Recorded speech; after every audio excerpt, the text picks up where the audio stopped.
It is important that we reflect on the impact of these attacks on our country, on our neighbors, on our friends, and on our families. Community members joined Portland police officers and firefighters this morning to mark 21 years since the September 11th attack on our nation. Interim Police Chief Heath Gorham and Fire Chief Keith Gautreau laid wreaths at the 9/11 Memorial in Portland's Fort Allen Park. Then there was a moment of silence to remember the nearly 3,000 lives lost that day in New York City, Washington, D.C., and Pennsylvania. In a speech, Chief Gautreau specifically recognized the 343 firefighters and 23 police officers in New York City who died on 9/11. He said this anniversary represents a time for people in our country to come together despite our differences.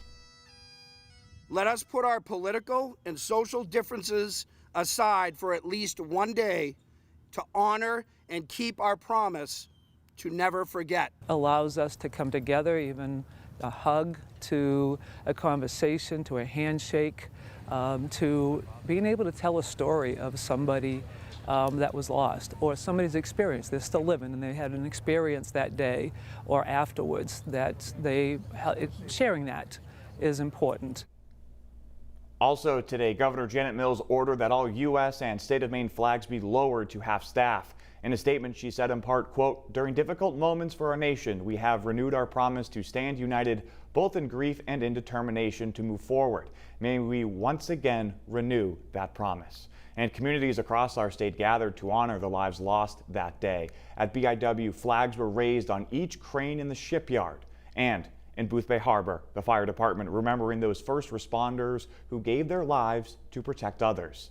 Maine's political leaders sharing their thoughts today. Maine's Republican Senator Susan Collins remembering that day 21 years ago when she was in Congress, saying in part, quote, "The emotions of shock, anger, and grief were joined by unity, patriotism, and resolve. All these years later, that moment remains one of my most enduring memories of that day." And Independent Senator Angus King remembered those lives lost and added, quote, "I also hope we can use this day to reflect on the shared values that make us Americans and the national unity that shone so brightly in the aftermath of these attacks." And Congressman Jared Golden adding, "The anniversary of 9/11 is a powerful reminder that no matter the divisions in this nation, we are always stronger united than divided." And those words, "never forget," can mean holding on to some painful memories, but sometimes from tragedy, beauty is born. On the 20th anniversary of 9/11, New Center Maine came together to produce a tribute to Maine's relation to the attack. We talked to one man from New York who created a place to find solace right here in Maine.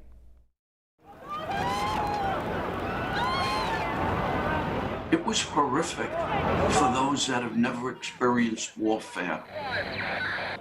John Sferrazzo was close to Ground Zero on the morning the nation and his life would change forever. It was nothing but a total nightmare. The union iron worker and his crew had stopped for coffee on the way to a job site when two passenger jets plowed into the World Trade Center.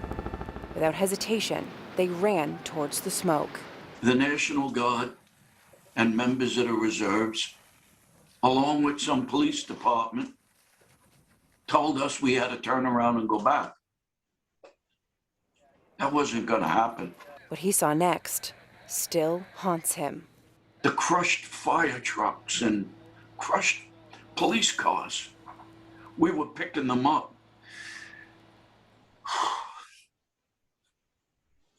It was very difficult to stay. I will tell you this.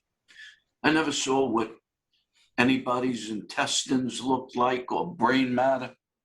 I had never picked up body parts, but I kept thinking in my mind, how the hell could I leave? Where am I going to go? What am I going to do? This is something that I have to do. John spent days digging through the rubble at Ground Zero. He couldn't stop. He wouldn't stop. An act of heroism that came with a price. I'm living proof of somebody who went through this. But I'm also living proof of an individual who suffered from PTSD. The thoughts, the smells, the sounds, goes nowhere. But up here, it's locked in. But about 430 miles north, tucked away in the woods of Franklin County, Maine, John found his saving grace. This is the Memorial Forest, also known as Owens Marsh Restoration Project. 791 acres of 100% pure Maine. Over the last 20 years, John's focus has been turning this property into a safe haven, an escape, if you will, a place where our nation's service members and first responders can get lost for a while. It's been therapy for me. Therapy for him and those helping him turn this dream into reality. I have a flag that flies every day. But The land's caretaker, Herb Hingley, and Maine forester, Bob Carlton, know this terrain like their own names. It's kind of like roads, you know? yeah, 25 feet apart or something. The land is organized into 3 different lots, each one filled with newly planted trees, flowers, and other vegetation for the wide variety of critters that live here. A mecca for wildlife and retired service members like Denise Cross. People have a tendency to be happy, you know, when you're all by yourself and all you've got is nature around you. Bob would tell you the same. when you're out here, you just don't think about it. It's just peaceful and calm, not a care in the world. As an active member of the Kingfield Fire Department, Carlton has seen the devastating effects of tragedy firsthand.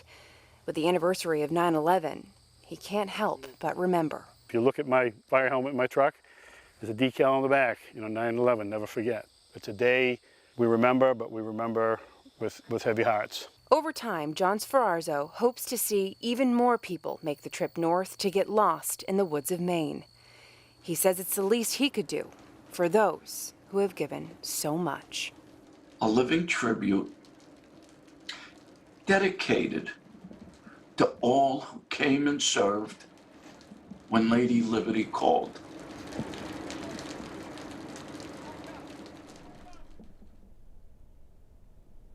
You can find that story and more from the 9/11 20th anniversary special online at newscentermaine.com.